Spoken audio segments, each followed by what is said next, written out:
ಸ್ನೇಹಿತರೆ ನಮಸ್ಕಾರ. ಒಂದು ಹಳ್ಳಿಯಲ್ಲಿ ಅಪ್ಪ ಮತ್ತು 3 ಮಕ್ಕಳಿರ್ತಾರೆ. ಈ ಮಕ್ಕಳು ಹೇಗೆ ಅಂದರೆ ದಿನಾ ಜಗಳ ಆಡ್ತಾ ಇರ್ತಾರೆ. ಇದನ್ನು ನೋಡಿ ನೋಡಿ ತಂದೆ ಕೂಡ ಬೇಸತ್ತು ಹೋಗಿರ್ತಾನೆ. ಒಂದಿನ ಇವರನ್ನು ಹೇಗಾದರೂ ತಿದ್ದಬೇಕು ಅಂತ ಒಂದು ಕಡ್ಡಿ ಅಂತಂದು ಮಗನ ಹತ್ರ, ಮಗನೇ ಇದನ್ನು ನೀನು ಮುರಿ ಅಂತ ಹೇಳ್ತಾನೆ. ತುಂಬ ಸುಲಭವಾಗಿ ಅದನ್ನ ಮಗ ಮುರಿತಾನೆ. ಆಗ 10 ಕಡ್ಡಿ ಅಂತಂದು ಮಗನ ಹತ್ರ ಕೊಡ್ತಾನೆ. ಮಗನೇ ನೀನು ಇದನ್ನು ಮುರಿದು ತೋರಿಸು ಅಂತ ಹೇಳ್ತಾನೆ. ಮಗ ತುಂಬ ಪ್ರಯತ್ನ ಮಾಡ್ತಾನೆ, ಮುರಿಲಿಕ್ಕಾಗೋದಿಲ್ಲ. ಇನ್ನೊಬ್ಬ ಮಗನೂ ಪ್ರಯತ್ನ ಮಾಡ್ತಾನೆ, ಮತ್ತೊಬ್ಬ ಮಗನೂ ಪ್ರಯತ್ನ ಮಾಡ್ತಾನೆ. 3 ಜನರಿಂದ ಅದನ್ನ ಮುರಿಯೋಕ್ಕಾಗೋದಿಲ್ಲ.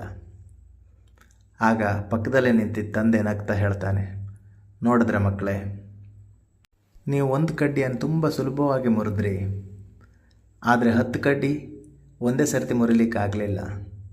ಅದಕ್ಕೆ ಹೇಳೋದು, ನಾವು ಜೊತೆಯಾಗಿದ್ದರೆ ನಮ್ಮನ್ನು ಮುರಿಲಿಕ್ಕಾಗೋದಿಲ್ಲ.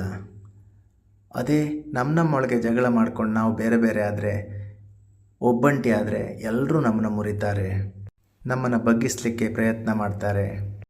ಅದೇ ನೀವು 3 ಜನ ಅಣ್ಣ ತಮ್ಮಂದಿರು ಒಗ್ಗಟ್ಟಿನಿಂದ ಇದ್ದದ್ದೇ ಹೌದಾ ಅಂತಾದರೆ ನಿಮ್ಮನ್ನು ಯಾರು ಏನೂ ಮಾಡಲಿಕ್ಕಾಗೋದಿಲ್ಲ ಮಕ್ಕಳೇ ಅಂತ ಹೇಳ್ತಾನೆ. ಆಗ ಮಕ್ಕಳಿಗೂ ಅರ್ಥ ಆಗತ್ತೆ, ಹಾಂ ಅಪ್ಪ ಹೇಳ್ತಿರೋದು ಸರಿ ಇದೆ ಅಂತ.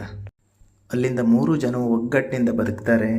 ಅವ್ರ ಸಂಸಾರವು ತುಂಬ ಸಂತೋಷದಿಂದ ಸಾಗ್ತದೆ. ಅದಕ್ಕೆ ಹೇಳೋ ಸ್ನೇಹಿತರೆ, ಯಾವ ಮನೆಯಲ್ಲೇ ಆಗಲಿ ನಮ್ಮೊಳಗೆ ಜಗಳ ಇದ್ದರೆ ತುಂಬ ಕಷ್ಟ ಬದುಕೋದು ಅಂತ. ಒಂದು ಸಂಸಾರದಲ್ಲಿ ಎಲ್ಲರೂ ಒಟ್ಟಾಗಿದ್ದರೆ ತುಂಬ ಖುಷಿಯಾಗಿರ್ಬೋದು ಅಂತ. ಇದೇ ಈ ಕಥೆಯ ಸಂದೇಶ. ಇಷ್ಟ ಆದರೆ ಲೈಕ್ ಆ್ಯಂಡ್ ಸಬ್ಸ್ಕ್ರೈಬ್ ಮಾಡಿ. ಧನ್ಯವಾದಗಳು. ನಮಸ್ಕಾರ.